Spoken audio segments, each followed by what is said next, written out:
Today I am here with my classmate Ben Peters. Thanks for being here. No problem at all. We have a couple of questions for you. First of all, there has been a lot of talk about the reformation of the Electoral College. What do you think about this? Can you explain how the change will come to be? Well, a lot of voices are talking about actually reforming the Electoral College because it isn't representative of every being, every human, every man, every woman, every child in a state. So, example given, you have California. California has a lot of inhabitants, more than 1 million, but only 100,000 people voted for Donald Trump. That's 1/10 of the state. So 1/10 voted for Trump, and the other 90% voted for Hillary. The problem with that is that, well, okay, Hillary gets all the votes for that state, so all the votes go to Hillary.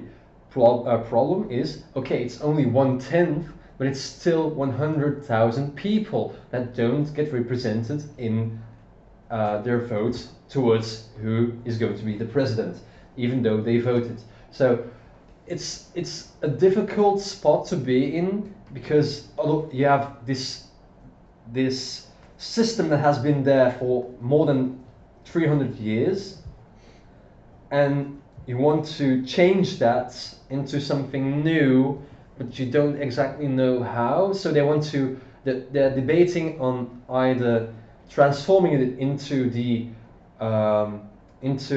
system that we have in Belgium. So the percentage of votes for that party go towards the percentage of votes. So if you have 10 votes, in a country and 1/10 votes for Hillary, then you get 1 vote, and the other 9 go towards Donald. Or in a multi-party system, you have if you have 4 parties, it gets split between those 4 parties. Problem with that is that you also have the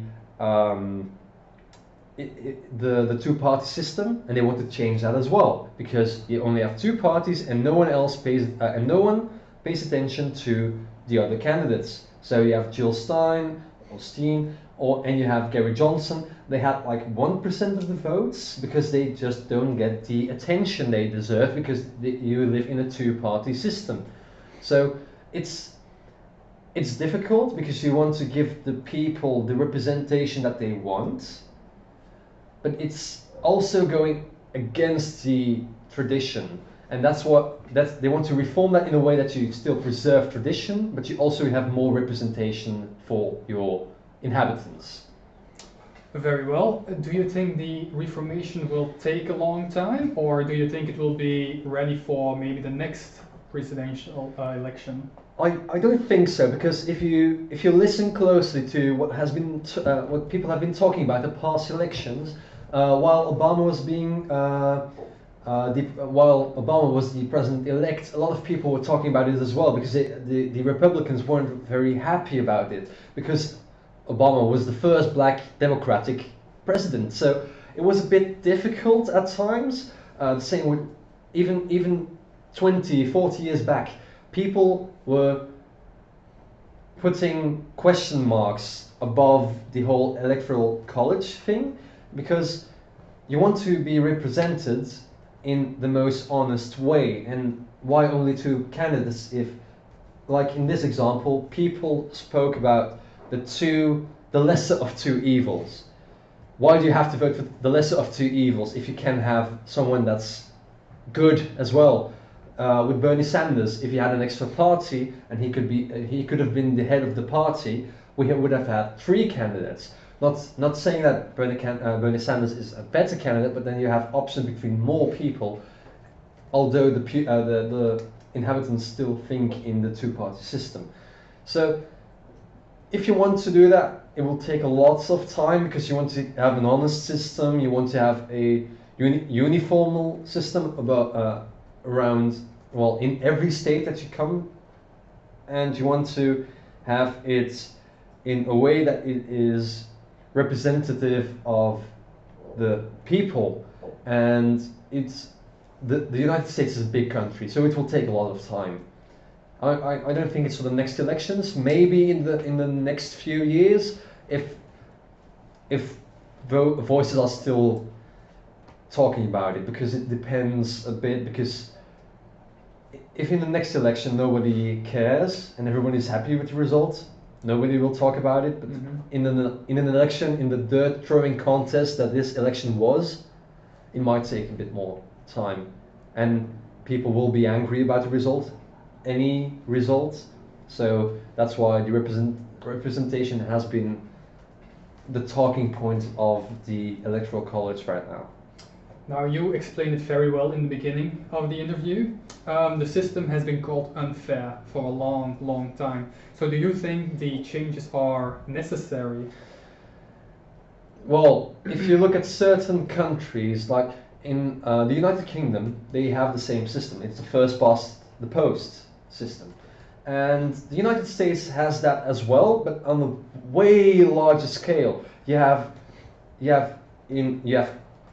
counties, or well, departments in England, and it's about a few thousand people. In the United States, 1% can be 100,000 of people. So it depends on the country as well, because if you look at the UK, I'm not pro the first past the post system, but I'm not entirely against it. It has to be worked out a bit better for exceptions. So if it's more, if you're around 60 to 40%, you can talk about having 60 to 40. But if it's 70 to 30, I would say give it to the 70%, because otherwise the other party will just be there to try to stop the other party. So it will be a pushing, pulling contest like we have in Belgium. But in the United States, it's on a way larger scale. I don't think you can use that. I don't think you can use the system that is there right now, because millions of people aren't represented by their president, by this, by that. Okay, there will always be a loser. But in the Senate, in the House of Parliament, it's bad for the people not to have equal representation for the amount of people that vote.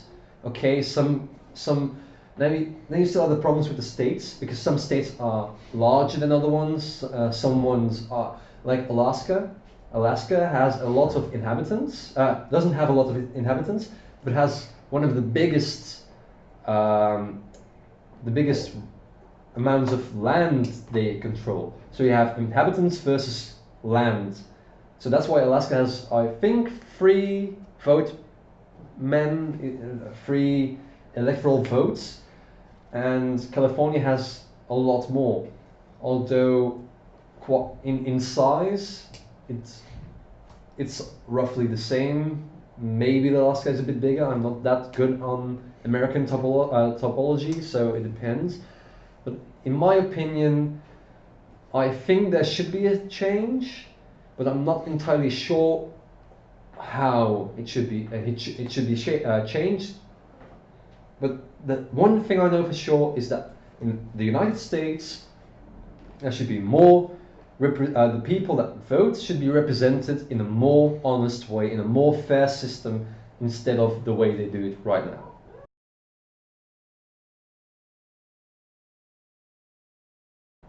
So I just heard you talk about the Belgian system as well, and you don't seem to like that as much either. So what do you think the perfect middle ground would be between American and the Belgian?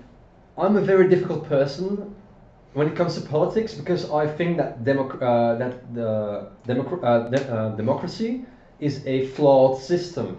Okay, it works, it's fairly represented, but the problem is that a lot of people aren't well informed on how they vote or what they vote for.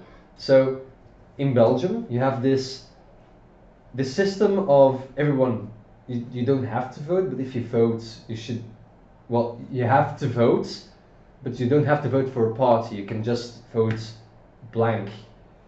But if you do that, you get the problem that you vote for something that you don't know what you vote for. So you vote for a party and you don't know which party you vote for.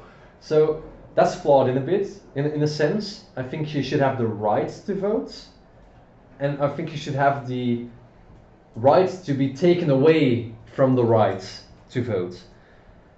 Because right now we have a system in which all parties want to do the same thing. We want to do this and this and this, but only if I am the one who can do it. So, you have the same idea, I have the same idea. I'm going to stop you from doing that because I want to do that.